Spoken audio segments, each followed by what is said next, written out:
అండి. అందరూ ఎలా ఉన్నారు? నేను బాగున్నా, మీరు బాగున్నారని అనుకుంటున్నాను. ఇప్పుడే వెజిటేబుల్ మార్కెట్ నుంచి వచ్చి శుభ్రంగా వెజిటేబుల్ 1 వీక్కి సరిపడా వెజిటేబుల్ నేను ప్రతిసారి 1 వీక్కి సరిపడా వెజిటేబుల్స్ తెచ్చుకుంటాను. ఎందుకనంటే మా ఊర్లోని వెజిటేబుల్ మార్కెట్ అనేది సాటర్డే జరుగుతుందండి. మొత్తం వెజిటేబుల్స్ అన్నీ అందరూ తెచ్చి అమ్ముతుంటారు ఫ్రెష్గా.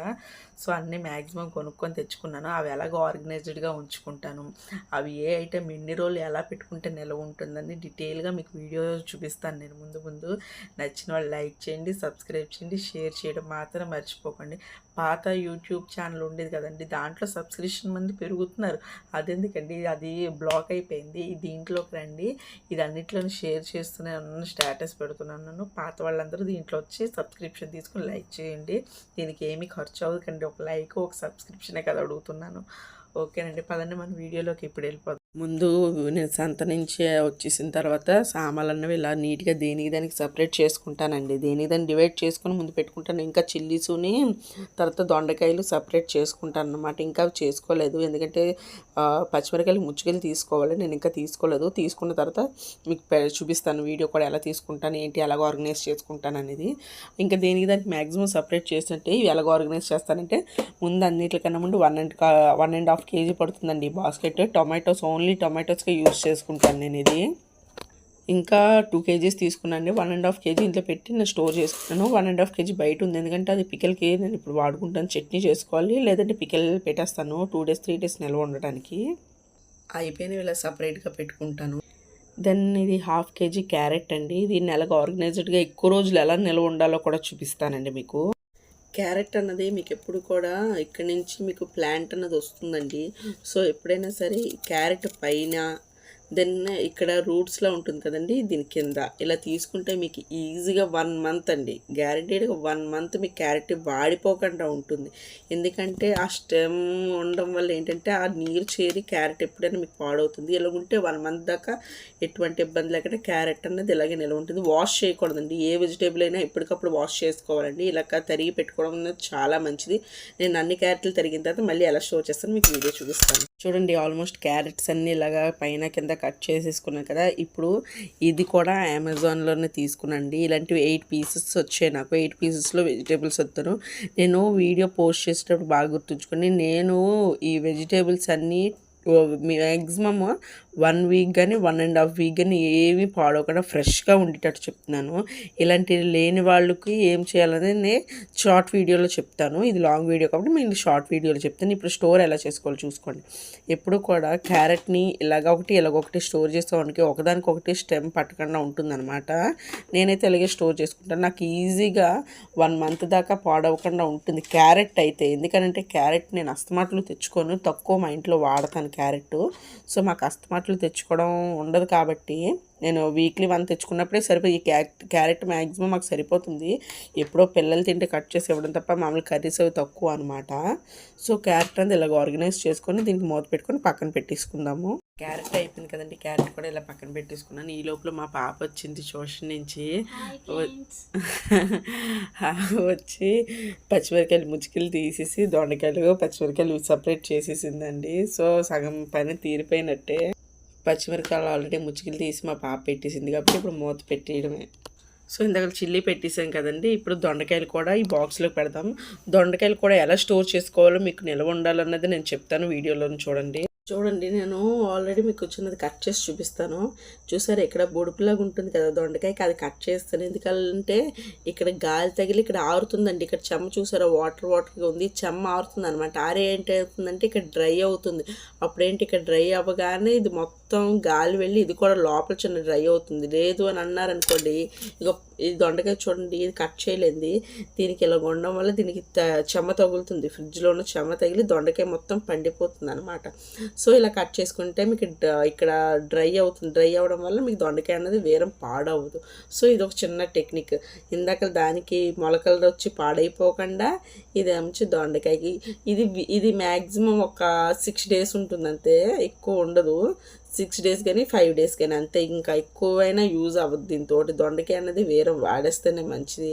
తెచ్చిన 2వ రోజు 3వ రోజు వాడేయడానికి చూడండి. 1/2 kg దొండకాయలు కూడా డబ్బాలో వేసేసుకున్నాను. ఇవన్నీ మ్యాక్సిమం 1/2 kgs పడుతుంది. చాలా అంటే చాలా వర్త్, యూజ్ఫుల్ అండి. నాకైతే చాలా యూజ్ అయ్యాయి ఈ దొండకాయలు.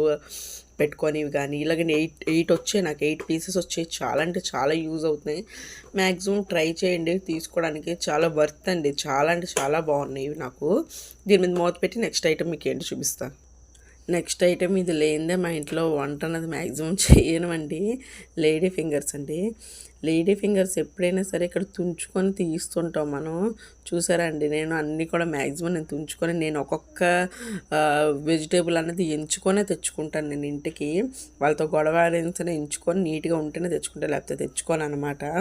సో ఇవి కూడా ఆర్గనైజ్ చేయాల్సింది ఏమీ లేదండి. పైన ఈ నిడ్ తీసేసుకుంటే ఆల్రెడీ మనం కింద ఎలాగైతే తుంచేస్తాం వాళ్ళ దగ్గరే, పైన నిడ్ కూడా నీట్గా ఈ చూడండి గీతలాగా ఉంది కదా, ఇక్కడ కట్ చేసుకుంటే చాలు. మరి కిందకి ఎక్కడలే పైకి ఎక్కడలే, ఈ నిడ్ దాకా కట్ చేసేసుకొని మీకు ఎలా స్టోర్ చేసుకొని ఈ నిడ్ దాకా కట్ చేసుకొని మీకు వచ్చి వీడియో చూపిస్తాను. చూసారండి, బెండకాయకి పైన పొడుపు కూడా తీస్తాను. సో కిందన ఏం లేదు, పైన లేదు, ఇలాగ నీట్గా స్టోర్ చేసుకుంటండి. ఇది కూడా మ్యాక్సిమం మీకు ఒక 8-9 డేస్ మాత్రం ఈజీగా. బెండకాయ అన్నది చాలామంది ఏంటనుకుంటుంటే ముదిరిపోతుందండి, ఇలా మామూలుగా ఉంచితే ముదిరిపోతుంది. ఇలా ట్రై చేయండి, మీకు 9 రోజులు కానీ 10 రోజులు కానీ మీకు ముదిరితే నన్ను అడగండి, కామెంట్ బాక్స్లో కామెంట్ చేయండి. మీకు అస్సలు ముదరదు ఇది బెండకాయ అన్నది. ఈజీగా 9-10 డేస్ ఉంటుందండి గ్యారంటీగా. ఇప్పుడు మూత పెట్టేసుకుని ఇది పక్కన పెట్టేసుకుందాము. కానీ ఇది ఏంటంటే నేను వెజిటేబుల్స్ ఏవి వాష్ చేయకూడదు. వాష్ చేస్తే మీకు పాడైపోతాయి. వాష్ అన్నది చేయకూడదు. తెచ్చినవి ఎలా తెచ్చారో అలాగే స్టోర్ చేసుకోవాలి. వాడుతున్న ఒక 10 నిమిషాల ముందు ఫ్రిడ్జ్లో తీసుకొని మీరు కడుక్కొని ఫ్రిడ్జ్లో పెట్టుకోవాలన్నమాట. నెక్స్ట్ ఐటెం వచ్చేసి బరబట్టి అండి.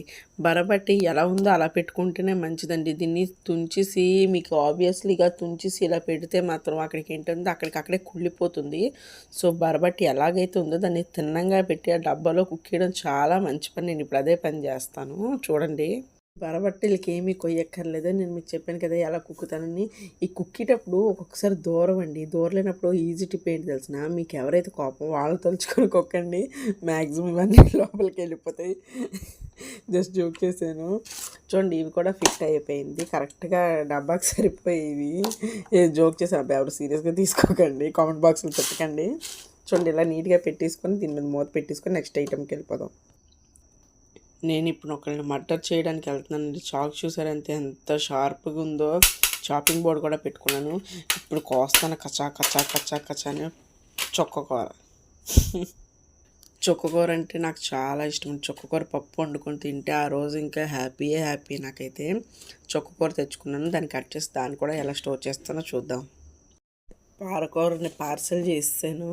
సో ఇలా ముక్కలుగా కట్ చేసుకొని అక్కడ పెట్టేస్తే ఇది కూడా మ్యాక్సిమం ఒక వారం దాకా నిల్వ ఉంటుందండి. ఈజీగా ఒక 2 టైమ్స్ అయితే మాకు పప్పులోకి, ఒకసారి ఏమైనా కర్రీస్లోకి వేసుకున్నా మాకు సరిపోతుంది. 2 టైమ్స్ అయితే నేను ఫుల్ ఆఫ్గా యూస్ చేసుకోవడానికి అవుతుంది. సో ఈ డబ్బా నిండా వచ్చింది కాబట్టి హాఫ్ ఒక టైము యూస్ చేసుకుంటే నాకు ఎటువంటి ప్రాబ్లం ఉండదండి. చుక్కకూరని ఎంత మర్డర్ చేసినానండి. తోటకూరని కానీ కొత్తిమీరని కానీ చేస్తే అదొక సాటిస్ఫాక్షన్. తోటకూర ఎలాగా తేలేదు కాబట్టి కొత్తిమీరని మర్డర్ చేద్దాం అనుకుంటున్నాను. ఈ కట్ట మ్యాక్సిమం నాకు 50 రూపీస్ పడుతుందండి బయటని కొంటే. కానీ తెలిసిన వాళ్ళ దగ్గర ఎక్కువ షాప్ చేసుకుంటే 40 రూపీస్కి వస్తుంది నాకు. బయటనే మాకు కాస్ట్ ఎక్కువ ఉంటుందండి కొత్తిమీర. కానీ తప్పదు, నాకు వారం పాటు రావాలంటే మస్ట్ షుడ్గా నేను ఇదే తీసుకుంటాను. సో ఇది నీట్గా క్లీన్గా కడుక్కోకుండా ఏది చేయకుండా ఏమీ చేయను, అలా పెడతాను కట్ చేసి నీకు డబ్బాలో పెట్టి వీడియో ఎలా పెట్టానో చూపిస్తాను. అమ్మయ్య, దీన్ని కూడా ఖైమా చేసి మర్డర్ చేస్తానండి. ఇప్పుడు డబ్బాలో కూరేస్తాను. ఏంటబ్బా కొత్తిమీర వేయడానికి బాక్స్ తక్కువ పడ్డది అని చూస్తే దాంట్లో ములక్కాళ్ళు బయటపడ్డాయండి. ఇవి కిందటిసారి తెచ్చిన ములక్కాళ్ళు సగం వాడేసి మిగతా వాళ్ళ పెట్టేసి ఉంచేసాను. సో చూడండి, నేను ఇప్పటిదాకా ప్రూఫ్ ఏం చూపించినప్పుడు ప్రూఫ్ చూడండి. ఇది ములక్కాడండి, కిందటిసారి తెచ్చుకున్న ములక్కాడ. ఇటు డ్రై అయ్యింది, బట్ చూడండి ఇంకా ఫ్రెష్గానే ఉంది. పీల్ తీసి ఉంచింది, ఎంత ఫ్రెష్గా ఉందో చూడండి. జూమ్ చేసి చూపిస్తుంది ఎంత ఫ్రెష్గా ఉందో. బట్ అటు డ్రై అయింది అంతే. చూడండి, చిన్న డ్రై వచ్చింది మీకు. సో ఇంత ఫ్రెష్గా ఉంటాయండి మనం వెజిటేబుల్స్ కానీ ఆర్గనైజ్ చేసుకుంటే. దగ్గర ఇప్పుడు ఇలా మూత పెట్టియచ్చు. ఇంకో 3-4 డేస్ దాకా నిల్వ ఉంటాయి. ఉండవని అంటే ఇంకా 3-4 డేస్ దాకా దర్జాగా నిల్వ ఉంటాయి. బట్ ఈ లోపల నేను వాడేస్తాను. ఇవి ఎలాగా గుప్త నిధుల్లోంచి బయటపడ్డాయి కాబట్టి వాడి అలా తప్పదు. సో ఇవి ఇలా ఉంచేసి ఇది నేను వేరేది ఇంకోటి ఉన్నది దాంట్లో వేసుకుంటాను. ఈ కొత్తిమీర నిల్వ ఉండడం అంటే ఇలా ఉండదండి, ఎలాగైనా పాడైపోతుంది. సో దీనికి ఒక టెక్నిక్ ఉంది. ఏంటంటే అందరి ఇంట్లో ఉండేది టిష్యూ పేపరు. సో ఎప్పుడైనా సరే నేను చూడండి టిష్యూ పేపర్ని ఇలా వేసుకుంటాను అనమాట ఫస్ట్. ఇంకోటి కూడా ఇక్కడ స్పేస్ ఉంది కాబట్టి ఇంకోటి కూడా వేసి చూపిస్తాను. చూసారండి, మీకు ఫుల్ కవర్ చేస్తాను కదా. ఇప్పుడు ఏం లేదండి, కొత్తిమీరని ఇందాక కట్ చేసి మనం బిగువుగా పట్టుకొని కట్ చేస్తాం కాబట్టి చిన్న లూజ్ చేసుకుంటూ కొత్తిమీరని ఇలా జల్లుకున్నట్టు వేయాలండి. అంటే ఏంటంటే అవుతుందంటే ఇలా జల్లుకున్నట్టు వేస్తే ఒకదానికొకటి గ్యాప్ వచ్చి కొంచెం ఫ్రీగా ఎయిర్ స్ప్రెడ్ అవుతుంది అనమాట. లేదు అంటే ఏమవుతుంది, ఒకదానికొకటి అలా బిగువుగా ఉండిపోతే వాడిపోతుంది అనమాట. కొత్తిమీర వాడిపోవడం కానీ చెమ్మ పట్టి పాడైపోవడం కానీ. ఇలా స్ప్రెడ్ చేసుకొని వేసుకొని మీకు వీడియో చూపిస్తాను ముందు. చూసారండి, ఇలా నీట్గా పెట్టేసుకున్నాం కదండి. ఇప్పుడు కింద మనం ఇందాక టిష్యూ పేపర్ వేసామే, సేమ్ అలాంటి టిష్యూ ఇంకోటి పైన ఒకటి వేసేసుకోవాలండి. అంటే వాటర్ ఏమైనా వస్తే టిష్యూ పీల్చి వేరే మనకి ఆ చెమ్మ వల్ల పాడవకుండా కొత్తిమీర అన్నది ఉంటుంది. కొత్తిమీర ఎప్పుడు కదా వాటర్ వదులుతుంది చూసారా, పైన టిష్యూ కిందన టిష్యూ వేయడం వల్ల ఈ వాటర్ ఏదైతే ఉందో ఈ టిష్యూస్ పీల్చేస్తాయి అనమాట. సో మనకు అప్పుడు ఎటువంటి ప్రాబ్లం ఉండదు. ఇలా మూత పెట్టేసుకుంటే మీకు ఇబ్బంది అన్నది ఉండదండి. ఇంకా చూడండి అంతే, జస్ట్ టైట్గా మూత పెట్టుకొని చూడండి ఎంత ఫ్రెష్గా కనిపిస్తుందో. మీకు 6 days 7 days అయినా ఇలాగే ఉంటుంది. బట్ కొత్తిమీర ఏంటంటే చిన్నది వాడినట్టు ఉంటుంది. సో 4-5 daysలో మ్యాక్సిమం యూజ్ చేసుకొని ట్రై చేసుకోండి. ఇప్పుడు వచ్చేసి అల్లం క్లీనింగ్ అండి. అల్లం క్లీనింగ్ అన్నది చాలా తలకాయ నొప్పి పని. బట్ నాకు అల్లం అంటే ఇష్టం, దాన్ని క్లీన్ చేయడం అంటే అస్సలు ఇష్టం ఉండదు. సో మెల్లిగా కూర్చొని వీడియోస్ ఏమైనా ఉంటే చూసుకుంటూ చేసుకుంటూ ఉంటానండి. అల్లం క్లీనింగ్ కూడా ఎలా చేసుకోవాలి ఏంటన్నది చూడండి. అల్లం చూసారా ఇలాగ ఉన్నాయి కదండి, ఇలాగ ఒకదానికి ఒకటి జాయింట్. ఫస్ట్ ఈ జాయింట్స్ అనేవి ఇలాగ విరుచుకొని మనం ఇలా పక్కన పెట్టుకుంటూ ఉండాలి. ప్రతి ఒక్క అల్లానికి జాయింట్ ఉంటుందండి. ఆ జాయింట్ మనం జస్ట్ ఇలాగ విరుపుకోవాలి. సారీ అంటే పడిపోయిన చేతి నుంచి చూడండి, జాయింట్స్ అనేవి ఇలా విరుపుకుంటూ ఉండాలండి. ఇలా విరుపుకొని ఒక దగ్గర పెట్టుకోండి. చూసారా అండి, అల్లం ఇలా కట్ చేసేసుకున్నా. ఇప్పుడు అల్లం అంతా శుభ్రంగా ఇలా స్టోర్ చేసేసుకోవడం అండి. ఇంకా అల్లానికి వేరే ప్రొసీజర్ అంటూ ఏమీ ఉండదు. వాడుకున్నప్పుడు తొక్క తీసుకొని వాడుకోవచ్చు, లేదు తొక్కతో తినాల్సిన శుభ్రంగా వాష్ చేసి ఎలాగైనా వాడుకోవచ్చు అండి. ఎటువంటి ప్రాబ్లం అన్నది ఉండదు అల్లంతో. అల్లం ఇలా పాలిథిన్ కవర్లో పెట్టి ఫ్రిడ్జ్లో పెట్టేస్తానండి. ఎప్పుడు కావాలంటే అప్పుడు తీసుకుంటాను. సైడ్ డోర్లో పెట్టుకుంటాను, ఎందుకంటే అల్లం అన్నది మనకి రోజు డైలీ టీలోకి కానీ వంటలకు కానీ యూజ్ అవుతుంది కాబట్టి సైడ్ డోర్లో పెట్టుకుంటాను. నెక్స్ట్ ఐటెం వచ్చేసి వంకాయలండి. వంటల్లో రారాజు ఈ వంకాయ అండి. ఎలాగైనా వండుకోవచ్చు. ఉప్పు పసుపు వేసి నూనెలో వేసేస్తే అదొక కూర తయారైపోతుంది. లేదా నూనె రాసి పొయ్యి మీద దీన్ని కాల్చేస్తే దీనికి అదొక కూర ఎలాగైనా వాడుకోవచ్చు అండి. వంకాయ ఇష్టాసారంగా వాడుకోవచ్చు వంకాయని మనం ఎలాగైనా అని. సో ఈ వంకాయ స్టోరేజ్ చేయాల్సిందంటూ ఏముండదు. బట్ నేనేం చేస్తానంటే ఈ పైన నీడు ఉంది కదండి, ఈ నీడు ఇక్కడ దాకా కట్ చేసుకుంటాను. ఇది దేనికి కట్ చేసుకుంటాను అంటే వంకాయ ఫ్రెష్గా ఉంటుందండి. ఈ నీడు ఏంటంటే మనం తెచ్చుకునేసరికి ఎండిపోయినట్టు ఉంటుంది కదండి, చూడండి అప్పుడే ఆరిపోయినట్టుందా. ఇక్కడ నుంచి స్టెమ్కి నీకు తడి రాకుండా ఉంటే ఇక్కడ ఆడగొట్టుకుంటే ఇక్కడ ఏంటంటే ఇంకా ఒక 2-3 days ఫ్రెష్గా ఉంటుంది అంతే వెజిటేబుల్. దీనికి మించి ఇంకేముండదు. చిన్నది కట్ చేసుకుంటాను. ఆప్షనల్ వాళ్ళు కట్ చేసుకోవచ్చు, లేదనుకున్న వాళ్ళు మానేయచ్చు. వంకాయకి అయితే నిల్వ ఉండడానికంటే టిప్స్ ఉండదు, ఎందుకంటే ఇది ఆల్రెడీ నిల్వే ఉంటుంది. ఎక్కువైనా ఎన్ని రోజులైనా పాడవదు, మ్యాక్సిమం నిల్వ ఉంటుంది కాబట్టి ముదిరిపోకుండా చూసుకొని వాడుకోవడానికి ట్రై చేయడం అంతే. వంకాయలు చూసారండి, ఇలా పేపర్ బ్యాగ్ యూస్ చేసి ఆ పేపర్ బ్యాగ్లో పెట్టుకుంటూ ఉంటాను నేను. వంకాయలు కానీ ఇలాంటివి ఏమైనా తెచ్చినప్పుడు వంకాయలు మ్యాక్సిమం బీట్రూట్ ఇలాగా కవర్లోనే పెట్టుకుంటాను, పేపర్ కవర్లో. ఎందుకంటే ఇవి ప్లాస్టిక్లో పెట్టినా చెమ్మ పడుతుందండి. ఇవి చెమ్మ పడి అదంతా కవర్ మొత్తం తడి అయిపోయి ఇంకా కవర్ కానీ డబ్బా కానీ తడి అయిపోతుంది. అప్పుడు వంకాయ కుళ్ళిపోయే ఛాన్సెస్ ఉంది. ఇలా పెడితే ఏంటవుతుంటే ఎయిర్ ఫ్లో అవుతుంది బయటికి లోపలికి అవడం వల్ల మీకు ఫ్రెష్గా వెజిటేబుల్స్ ఉంటాయి, పేపర్ క్లాత్ ఏమవ్వదు. సో ఇలా చేసుకొని ట్రై చేయండి. బీట్రూట్ కూడా ఇలాగే పెట్టుకోండి, మస్ట్ అండ్ షుడ్గా. బీట్రూట్ కూడా అలాగే ఉంటుంది కాబట్టి కొంచెం పర్లేదు. క్యారెట్ అన్నది నిల్వ ఉంటుంది కాబట్టి దానికి ప్రాబ్లం ఉండదు. బీట్రూట్ మాత్రం ఇలాగే చేసుకోవాలండి. లాస్ట్ ఐటెం వచ్చేసి ముల్లంగి అండి. ఇది సొత్తు దుంపలు అని చాలామంది అంటారు, ముల్లంగి అని చాలామంది అంటారు. ఎవరు ఎలా పిలుచుకున్నా సరే ఇది మాత్రం తినడానికి బోరింగ్గా ఉంటుంది.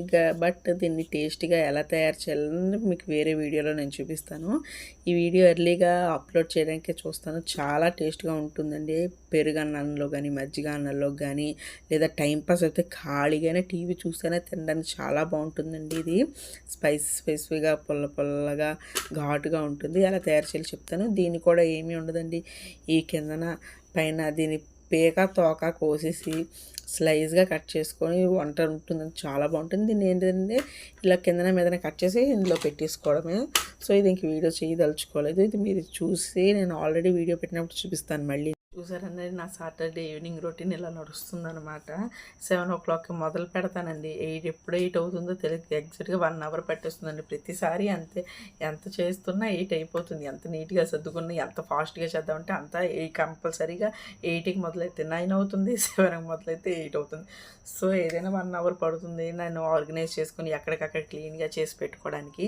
సో నా వీడియో ఇప్పటిదాకా లాంగ్ వీడియో చూసారు కదండి. సొత్తిదుంపలు ఎలా ఊరబెట్టాను అంటే నెక్స్ట్ షార్ట్ వీడియో కానీ లాంగ్ వీడియో కానీ షేర్ చేస్తాను. ఈ వీడియో నచ్చితే ముందు చెప్పినట్లు లైక్ చేయండి, షేర్ చేయండి, కామెంట్ చేయడం మాత్రం మర్చిపోకండి. బెల్ ఐకాన్ నొక్కండి. ఉంటానండి, బాయ్.